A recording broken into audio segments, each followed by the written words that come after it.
Welcome to Narrative Nights. Today, for creepypasta-based stories, sit back, relax and enjoy the narrative nightmare. Kushisake-Onna. Once upon a time, in a small town in Japan, there lived a beautiful woman named Kushisake-Onna. She was known for her striking beauty and her long black hair that flowed in the wind.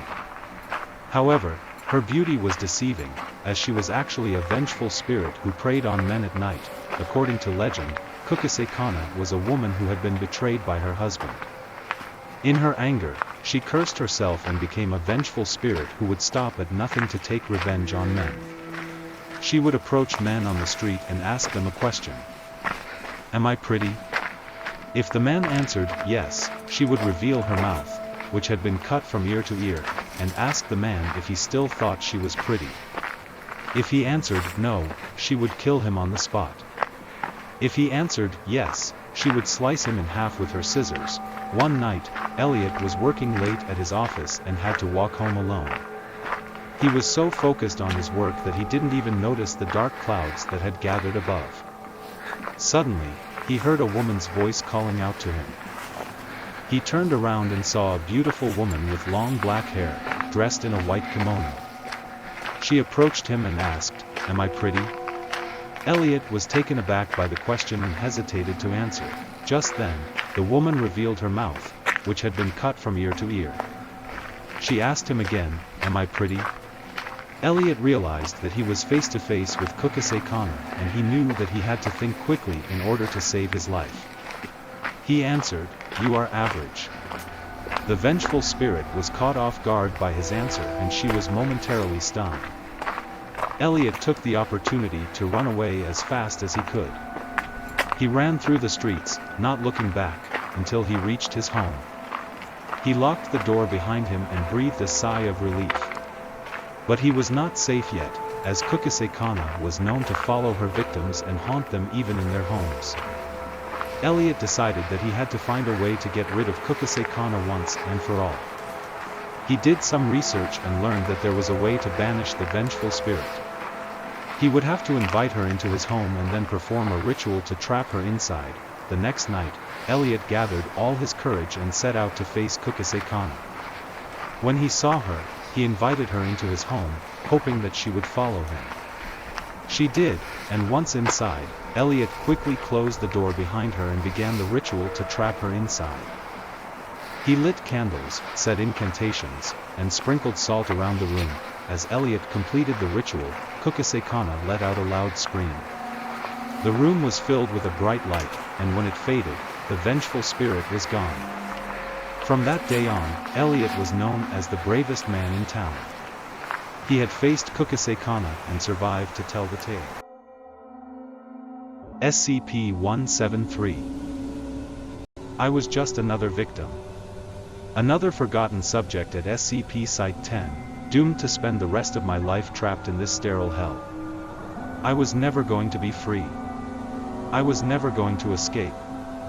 I was just prisoner 19, a number among many, lost and forgotten in the depths of SCP-Site-10. I am prisoner 19, a captive at SCP-Site-10. I have lived here for as long as I can remember, a part of the endless line of subjects and specimens that have passed through these sterile halls.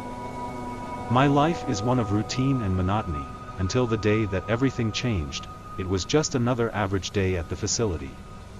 I was carrying out my assigned tasks when the security alarms suddenly blared, signaling a breach. I knew that something was wrong, very wrong. The sound of panicked footsteps and shouting echoes through the halls as staff members ran for safety. I was ordered to take cover in my cell, but I couldn't help but feel a sense of dread wash over me, and then, I heard it. A shuffling sound, like the scrape of metal on concrete. My heart was pounding in my chest as I realized what was happening. SCP-173, the statue that was so dangerous they had to keep it in a secured chamber, had broken free. I was trapped in my cell, unable to move as I heard the shuffling sound getting closer and closer. Suddenly, the door to my cell was yanked open and I was face to face with SCP-173. Its eyes were lifeless, yet I could feel its gaze piercing into me. I was paralyzed with fear, unable to move or speak, and then, just as suddenly as it appeared, SCP-173 was gone. I heard the shuffling sound getting farther and farther away, and I knew that I was safe for the moment. But I also knew that I had to get out of there. I had to find a way to escape before SCP-173 returned. I made my way through the facility, dodging staff members who were still running for safety. I knew that I had to reach the control room, where I could access the security systems and find a way out. But as I got closer, I realized that the security systems had been completely compromised.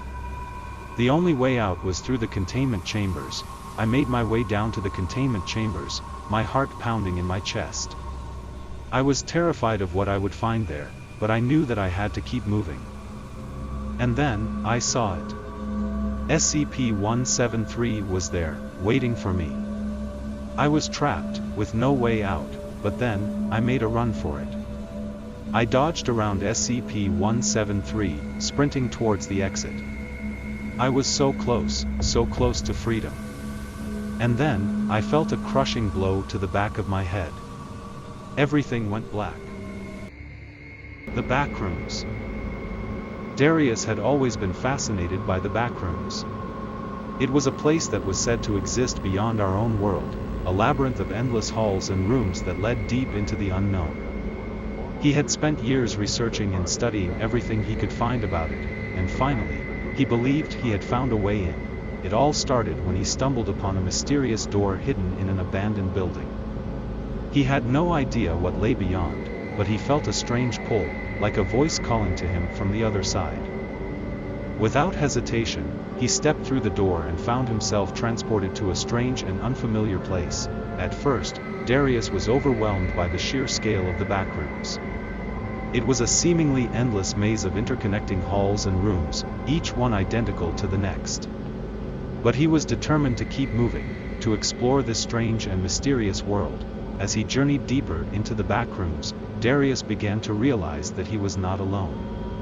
He could hear the sounds of shuffling feet, the whispers of unseen entities, and the distant growls of something inhuman. He knew that he was in danger, but he couldn't turn back now, and then, he reached level 0. The rumors were true. It was the heart of the Backrooms, the place where all the mysteries were said to reside. Darius was filled with excitement and fear as he stepped into the room, unsure of what he would find. It was then that he saw it, the monster. It was massive, a hulking beast with razor-sharp teeth and glowing red eyes. It let out a deafening roar and lunged towards him. Darius tried to run, but it was too fast. It caught him, dragging him down and devouring him in a single bite. Darius was dead. His journey into the Backrooms was over, his life snuffed out in an instant by the monster that roamed the endless halls. Slenderman. Sarah was a typical high school student. She had her dreams, her ambitions, and a close-knit group of friends. But everything changed the day she got lost in the forest on her way home from school. It was supposed to be a shortcut, a quick way to get home and avoid the busy roads. But before she knew it, Sarah was lost, surrounded by dense trees and impenetrable undergrowth. She tried to retrace her steps, but it was no use. She was lost. As she wandered through the forest, Sarah began to feel a growing sense of unease. The once familiar trees now seemed twisted and malevolent, and she couldn't shake the feeling that she was being watched. And then, she saw it, a figure standing at the edge of the clearing, tall and slender, with a featureless face and dark, soulless eyes. Sarah knew immediately what it was. The legend of Slenderman had haunted her since childhood, a shadowy figure that preyed on the fears of the young and the lost. She tried to run, but her legs wouldn't move. She was frozen in place, staring into the void where Slenderman's face should have been, and then, everything went black. Sarah didn't know how long she was unconscious, but when she woke up, she was lying in a bed in a strange room. The walls were made of rough stone, and the air was thick with the scent of decay. She was trapped. Sarah tried the door, but it was locked from the outside. She was a prisoner, trapped in this nightmare world. She tried to scream, but her voice was hoarse, and no sound came out. She was alone, with nothing but the memory of Slenderman's empty gaze to keep her company, and then, she heard it, a faint whisper, carried on the wind.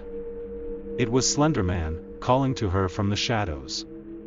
She tried to ignore it, to block it out, but the whispers grew louder, until they were all she could hear.